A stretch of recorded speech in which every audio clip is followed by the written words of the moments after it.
How's it going, YouTube and vinyl community? This is Nate Great 321 back again with another episode, and today I'd like to talk a little bit about cleaning your records. Now, I know that everyone has their own opinions and methods on how to best clean the records, and all I want to do is kind of throw my 2 cents worth into the discussion.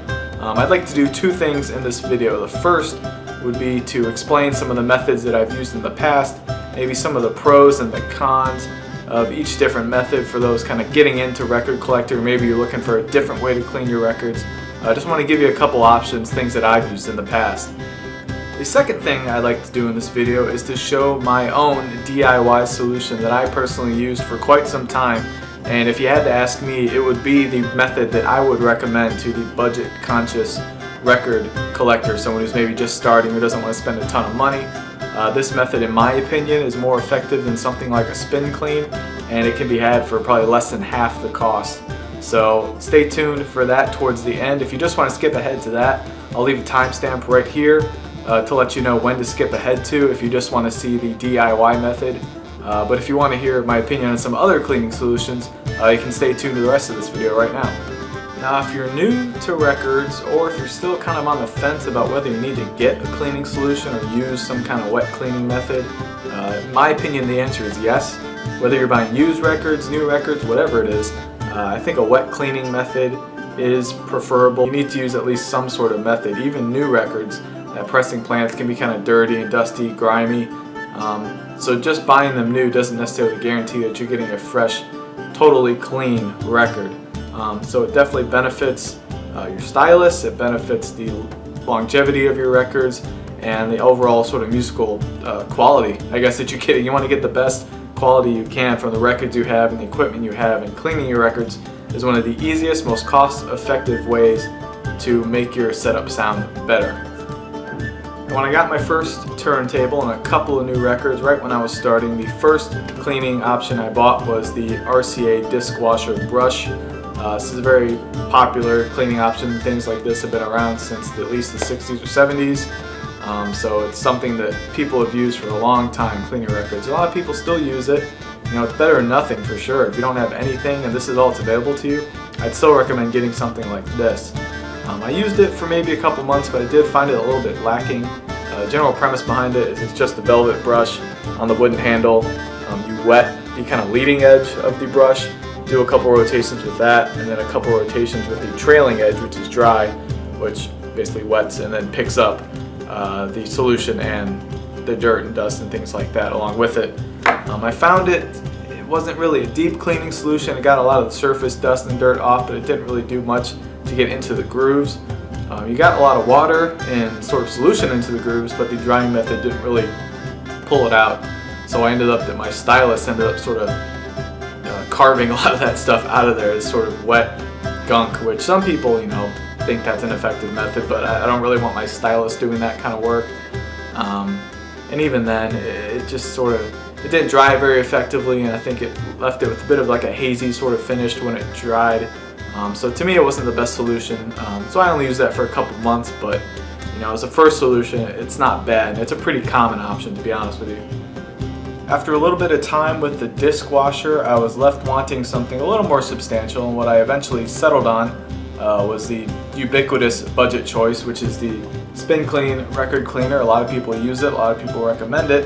In my opinion, it's better than the disc washer. One of the drawbacks, at least in my opinion, is, at least for what it is, a sort of plastic tub with a couple rollers and a couple brushes. It's pretty expensive, you know, it's like $90 I think when I bought it. I'm not sure if it's gone down since then, but that's a pretty big price for just what amounts to a plastic bin that you fill with water.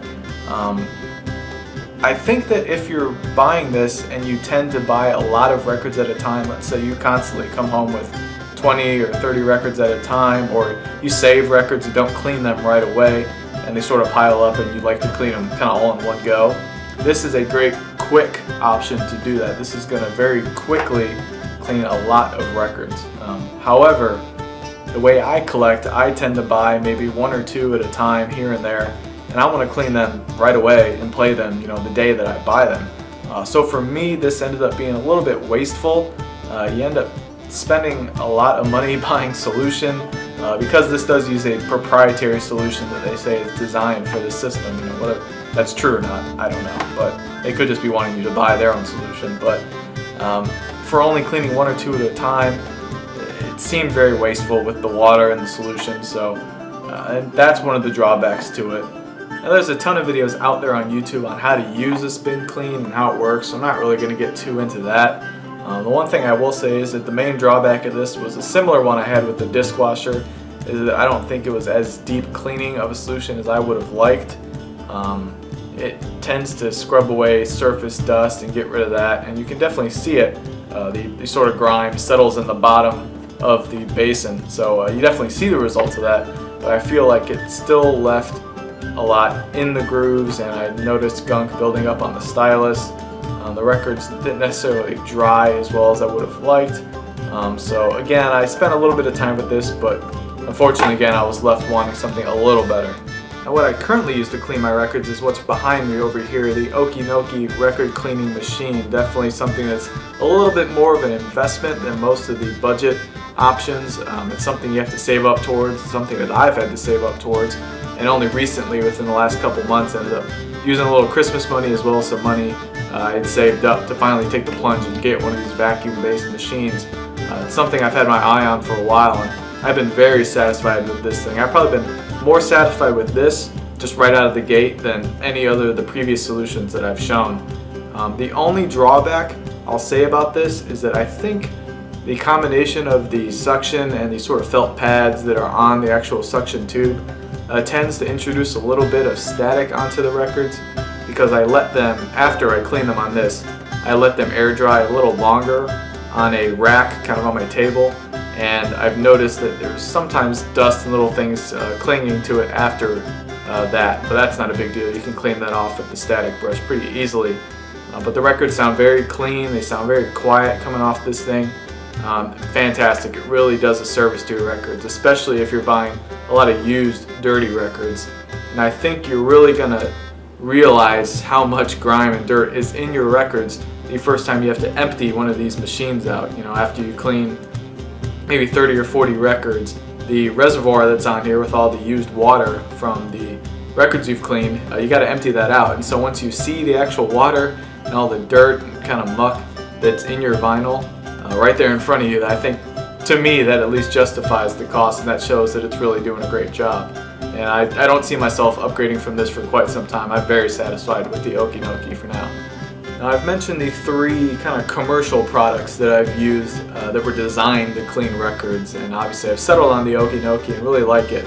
But in between the Spin Clean and this, I used a DIY solution with some various things I bought at a local hardware store that in my opinion, worked extremely well. And if it's a new record collector out there and they're asking me my opinion on what's the best budget option, I would definitely recommend this. So let's go ahead and head over to the kitchen and I'll show you how to do that solution. Alright, so here we are at the kitchen sink. I definitely recommend using a kitchen sink or a bathroom sink or something like that for this method, just because it does tend to get a little bit messy. So the first thing you're going to want to do is you have your record to be cleaned. First thing you'll want to buy is something like this, a pair of these. These are suction cups, and I got them at a Home Depot near me. I think what they're made for is to kind of provide a handle if you're moving large panes of glass or pieces of marble or something like that. I'm not really sure, but conveniently enough, the size they are fits perfectly over the label of the record. So I have two of them, so I'll take one on one side, put the other over the other side. Once I kind of got that centered over the label, I'll pull that in and do the same on the other side. What that does is creates a nice handle to work with the record, and you've also covered up the label for the solution. So first thing you're going to do before you put any kind of wash or anything like this is you're going to actually just give it a rough rinse with the kitchen sink. I know a lot of people don't like to do that, but as a sort of pre-wash, I think it's okay. You want the water to be a little bit warm if you can. So then you're going to just kind of let the water run along one side and do the same for the other side. You can see these cups provide a really good handle for letting it the water run all over it, and you're easily able to kind of maneuver it around. Alright, so now that's washed and you got kind of the big dirt particles off it. That's the point of doing this. Now you can move on to the actual washing solution. I have a spray bottle right here. What is in this spray bottle is 3 parts distilled water, 1 part isopropyl alcohol, which is 91% isopropyl alcohol, and a couple drops of dishwash detergent. That combination allows it to sort of get into the grooves and to deep clean a little bit better than I think some of the other solutions do. So you do one side at a time, so what you'll do is you'll just kind of spray the solution on the album and just kind of cover every little bit of it. So you got solution all over one side of the album, and then what you want to do is take a brush like this. I got this in the painting section. I believe it's called like an edge painter or something like that, but it's a really small brush and the bristles are very, very fine, very small, and that's what you're looking for. So what you'll do with this is you'll kind of scrub the record, and you want to, if you can, follow the grooves. You don't want to go, perpendicular like that. You want to go ahead and follow the grooves, because what you're trying to do is scrub stuff out of the grooves. You can go both directions, do what you need to do there, and make sure you just kind of scrub every little bit of it. A little bit of pressure is okay, but you don't want to, force at it.